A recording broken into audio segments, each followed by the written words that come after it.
Fallout 76 has been the biggest disappointment in human history since the return of Britney Spears. You know what I'm talking about? The one where she does the with the knives. Yeah, that is some compressed wild shit right there. And Fallout 76 is more crazy than that.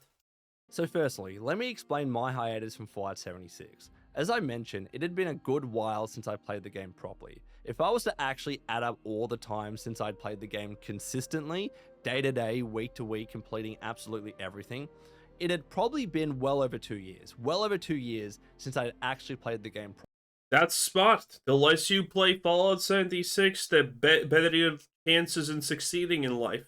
properly. I was well and truly a lapsed player. Let's look at some of the recent updates of Fallout 76 that I didn't really touch. Gleaming Depths. I had not done a single raid, not one raid, not even in the PTS, and of course not in the live server. Hadn't touched them, and I hadn't even watched a guide as to how to complete raids. I was completely new to it, and I had no idea. The idea that you would need a guide to complete raids in this game is absolutely insane.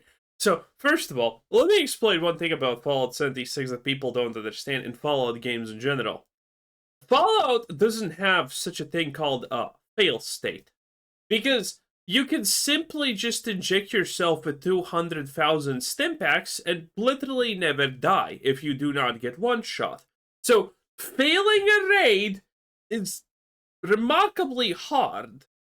Idea what I was doing, but because I had not touched raids, I also had no legendary 4-star mod boxes. Not even a single one that I could experiment with and get my weapons to be a little bit better.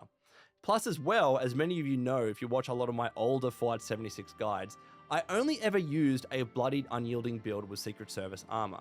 Only that. So when I was going to raids, I had pretty terrible equipment. I didn't have a full health build. I didn't even have legendary power armor because I never bothered collecting legendary power armor. I stuck with my Secret Service unyielding armor, and that was it, right?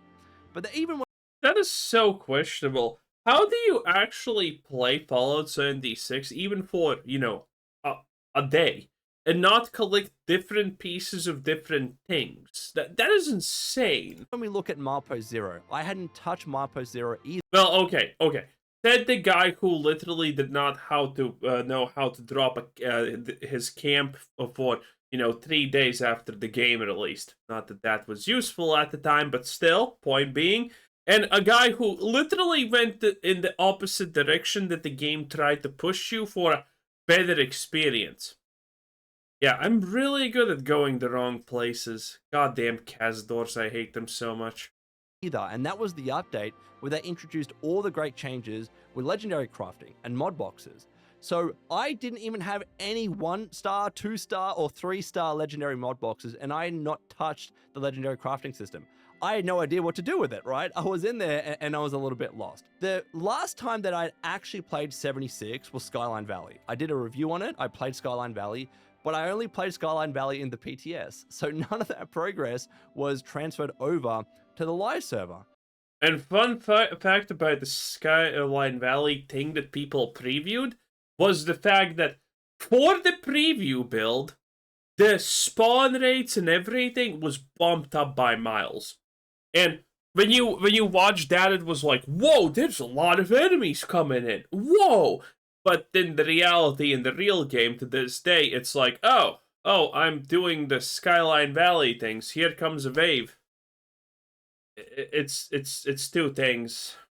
Okay, we kill them and then we wait 30 seconds for maybe one or two things again. Yeah, it is ridiculous how bad 76 is. Playing the game again over the past 2 weeks, I still had to complete the quest. So I had none of the rewards, none of the progression, plus as well, expeditions. I had played expeditions, but only really in the PTS, whether that's America's Playground, Boardwalk Paradise, or the Pit. While I had played them on the PTS, I didn't do any runs really on my live character. So I had none of this probably sounds like this is new content for people added, but no, this was never added to the map. This is like an instanced house effectively that you enter, and that's kind of it, with a loading screen behind it. It's pretty bad. the rewards, and I had barely any stamps to show for it, right? I was legitimately the definition of a lapsed player. And to be honest, I was quite intimidated to jump back into the game. There were so many updates, so many things that I had to learn and get up to date on. And there were so many things that I even forgot. I forgot just how to play Fallout 76. My memory's not that great either. So as I mentioned a few weeks ago, I decided to finally properly get back into Fallout 76. Not just here and there, use the same build, try out an expedition or an update or a raid or whatever it might be. I mean, seriously get back into Fallout 76. So at that point, I had a big decision on my hand. How was I going to do that? My answer was raids. Raids were going to be my path to getting back into Fallout 76 and getting really good at the game once again. Now, some of you might be looking.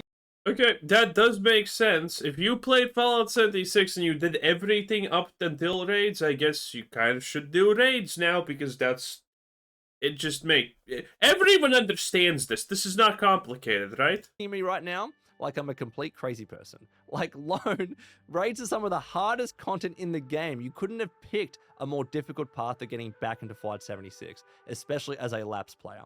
But even though I considered that strongly at the time, I have very good reasonings for making that decision. And ultimately, it came down to rewards. Raids have some of the best rewards that you can get in Fallout 76, bar none, period. And let's look at some of them. Vulcan Power Armor. Running raids in Fallout 76 not only gives you the plans for the new Vulcan Power Armor, which is one of, if not the best power armors in the game today, especially thanks to its energy resistance, 25% bonus to fusion core duration, and a 25% decrease in BAT's AP cost, but also raids drop legendary Vulcan Power Armor pieces quite regularly. So if I wanted to properly move away from my bloodied unyielding build to a full health build with power armor to help with raids. Does this look fun? Nah, not really. I mean, okay, Fallout 76 was a complete disappointment for any true Fallout fan, but Fallout 76, I honestly think, holds the same spot as Diablo 4, essentially. This is, but on a smaller scale, that this is a game that some people can play out of boredom. And that the majority of people who are still playing Fallout 76 are those people exactly. They don't have really anything better to play. I mean, no one's gonna fucking play Starfield, right? So, they just play Fallout 76. It has people, it has stuff that you can technically kind of do. It's super sad and bad stuff that you can technically kind of do. Fallout 76 is kind of a shooter with some of the worst shooting mechanics I have ever seen in my life. Okay? It is what it is. And what a time to be alive. But at least Fallout 76 does have one thing going for it. It's the community. The community, I have said this constantly, the community of Fallout 76 is pretty good, okay? Because the community of Fallout 76 is pretty much exactly what you see right here. You see these? These are called levels, player levels. Being anything above level 200 takes a pretty long time. Being level 1000 or 2000 takes a very long time, and most people who are playing Fallout 76 are either level 1s or level 1000s, or at least in the multiple hundreds. That's how this game goes. And when someone who is a level 1000 sees a level 1, they're gonna just drop you a bunch of shit. And most of that is sadly going to be useless and actually going to be pretty burdensome to you, but they mean it in a good way. It's just kind of funny. You can play with other people and it's kind of fine. I don't know if people actually use comms or shit here. I have no idea about that. Never tried it. But the community is friendly. They're desperate, but they're friendly, you know? It's like Elder Scrolls 6 to a degree. Elder Scrolls 6 is one more Bethesda game where people are... Elder Scrolls 6 is a little bit different. Fallout 76 fans are not going to admit that Fallout 76 is absolute garbage tier dumpster fire. But Elder Scrolls 6 fans, they do. Hats off to them. They admit every Elder Scrolls 6 player who has invested hundreds of hours in that game is gonna, without any hesitation or problem, admit that Elder Scrolls 6 is shit.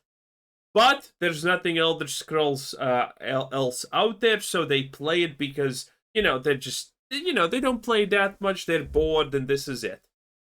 But it's shit. Fallout 76 plays almost the same, but they're not going to really admit that the game is, not shit. I really wanted and needed to get a good set of Vulcan power armor. Then we have legendary mod boxes. Running raids also regularly drops legendary mod boxes from 1 star to 4 star. Plus, it also gives you a lot of legendary weapons and armor drops. Also, if you ask how is this hard, I don't know. I have never done this, but you know, I don't fucking know how this is hard. Which you can scrap for the chance to either learn the plans for crafting those legendary mod boxes or the actual mod boxes themselves. Similarly, if I wanted to use the new legendary crafting system properly to adjust my weapons or my power armor and legendary effects generally, I needed... Yeah, okay, so the shield is gone and now it's the real boss killing, but I mean, nothing changes? to get a bunch of mod boxes. And next, oh, look at this. There's some kind of experience thing that you're like, listen, there's almost more pillar than placed for you to shoot. It's not really hard to evade this crap. Running raids gives you loads of XP. Also, just the fact that you didn't even need to avoid this crap because reasons.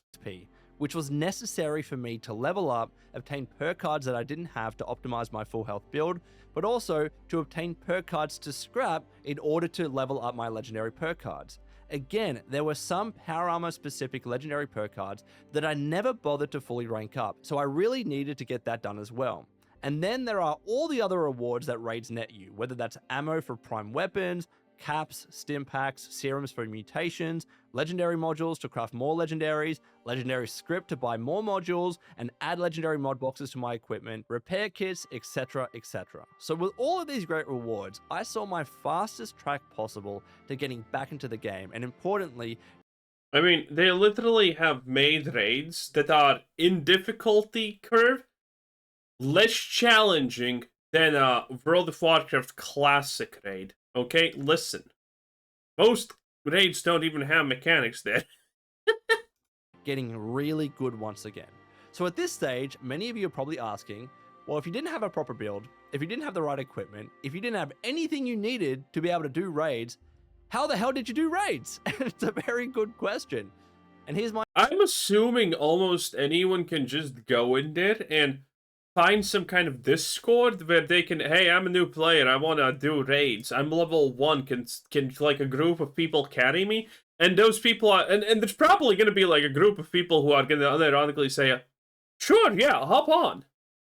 Again, the community is the only thing that I think that even remotely makes this game not fall apart. Let me actually look, SteamDB, Fallout 70. Let me check the player amount. Yeah, it has currently 5k people right there, and the hour peak is almost 10k. Wow, that is insane. That better than it was previously? Let's actually check. Ah, for some reason it actually is doing better now than it was previously. That's insane. Is that because of the... It's because... Okay, so... One secundo, boys. Let me share the screen. Let me share the screen. This the right one? Nope. No, wait. Which is the right one? This one. Okay. So here was the Fallout TV series that gave a huge unreasonable boost to everything. Is this the maximum? Yes. And after that, everything came down. On average, this game has, like, you know, 5 to 10k players playing constantly. And now, look at this. What the hell is this? Fanatical Prestige Collection Build Your Own Bundle. What the fuck is this? Fanatical, what the hell is this? Free week? They are doing free weeks, like, constantly here. And, I mean... This has literally more players than Starfield. That kind of should tell you something at least. which is honestly kind of absolutely hilarious. Yeah, what is this? What is this? Is this some kind of update? I absolutely have no idea. It must be some kind of update because this is seriously increase. Well, whatever. It's still doing bad as it should because this I honestly think it was one of the biggest wasted opportunities ever. How bad and poorly Fallout 76 was handled, made, and performed. But, some people enjoy it, sadly. My answer. I grabbed what I could.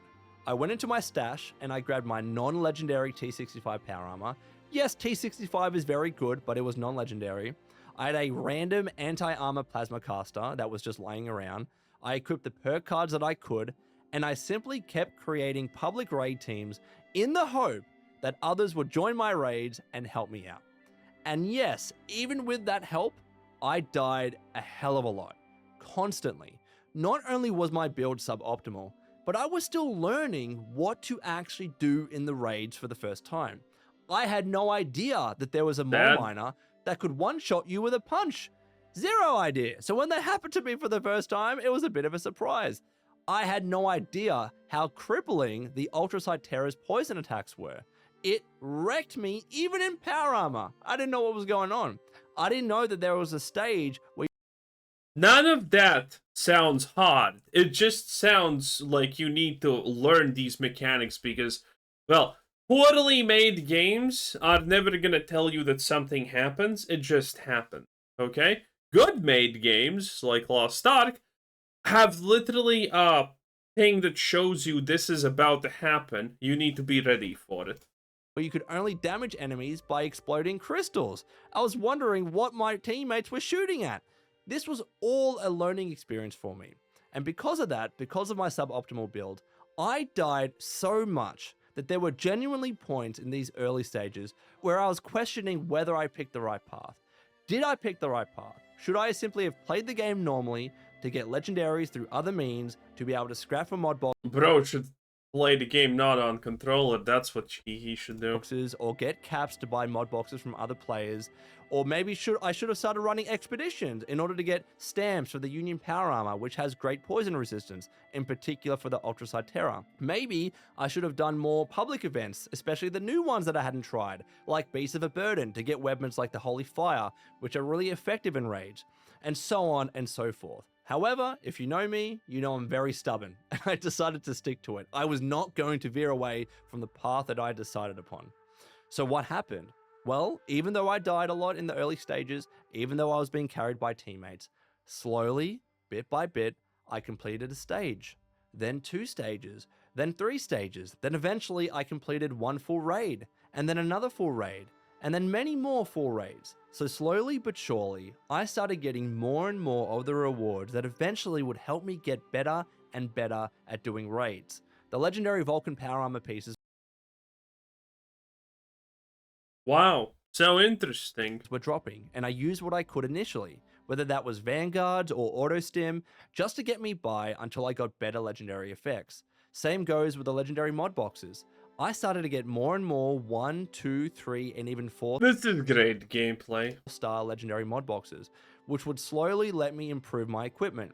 Of course, the modules and script rewards help with this as well. I was also leveling up very fast, which let me get the perk cards that I needed and also rank up the legendary perk cards that I neglected in the past. The cap rewards were especially helpful too, as they let me slowly buy more and more legendary box mods from other play vendors and public servers. And this was when the tide really started to turn. I distinctly This is actually horrible. This is if I didn't know what's happening and I needed to listen to this and actually choose, do I want to play Fallout 76? This would be horrible. You know why? Because this means that you can literally skip the whole fucking game and just play until and go into the end game instantaneously. It's kind of even designed to do that because other people are just gonna carry you and do a couple of trades and congratulations, suddenly you have all the gear needed to survive and be normal. It's kind of dumb. I don't like that. It literally tells you, hey, all of this game, don't do it. If you do it, you're an idiot. You're an imbecile. Okay? Just get some people to carry you, considering they will carry you. Don't play the game. Play just the raid thingamajiggy. remember the night where I was able to sit down and take stock of all the equipment and rewards that I'd accumulated over those raids. Even though everything was far from perfect, technically on paper it was all still suboptimal, it was enough. It was enough to get me by. it was enough to ensure that I wasn't dying all the time. It was enough to ensure that I wasn't being completely carried by all my teammates in every raid that I'd run. But importantly, it was enough to give me the confidence that I could actually head into a raid and do a decent job. Not a great job, not an amazing job, not a perfect job, but a decent job. And what equipment did I have at that stage? Well, I did finally get a full set of Vulcan power armor, with 2 troubleshooters pieces to help with the first stage, 2 vanguards pieces, and 1 overeaters piece. I was taking what I could from the rewards. And again, even though it wasn't perfect by any means, this set of power armor still vastly improved my survivability, and the full set bonus was very nice too. Also, I got an anti-armor Gatling plasma, with faster fire rate and faster reload. Again, not perfect, and a more VATS-oriented Gatling plasma would probably have been better, but I wasn't there yet. I just needed something to actually deal some damage. On my legend. So he's saying he got the best items, but they weren't exactly the best items he wanted because it's RNG, but you know, it's the best items still. It's Legendary perk cards, I fully ranked up Electric Absorption and Power Armor Reboot, which yes, gives you the chance to be revived automatically in raids without needing to wait. oh boy, that's cool. A mechanic that already makes you more invulnerable. Also, I had one longtime community member, Mr. Cleanup Guy, gift me. Oh, actually, you can't see it, but his HP bar, when it moves back up as fast, and when it doesn't move, it still goes back up. 2 very helpful items, the Holy Fire Flamer and a legendary mod box. More on this in a second. And finally, we are where I am today. The gameplay that you have been seeing throughout this video is the fruits of my labor. It is a full run of a normal raid without any shenanigans with a completely random team. My build was and is to this day as follows: an anti-armor, rapid, swift, and stabilizes Gatling plasma. Again, it's not perfect, especially since I don't have Gatling plasma mods like the Stinging Core Receptacle or the Accelerated Nozzle, but it's still very solid to help me smash raids. An anti-armor, rapid, swift, and polished Holy Fire. Again, probably could be a bit better with effects, namely Pyromaniacs, but still, it is a. I don't even know what any of this means, honestly. Nor does anyone care. It's a bunch of MacGuffins, but the thing that you can already tell is, oh, so the random mod things are this weapon speed, armor pen, reload speed are the most important things ever, and after that it's like, holy shit, how much is that? Oh, it's got some kind of set. Oh, no one cares, I guess. Oh, wow. Man, Fallout 76 looks more like a chore than a game. Jesus. Anyway, that was the Lone Vault Wanderer 10 out of 10. Bye.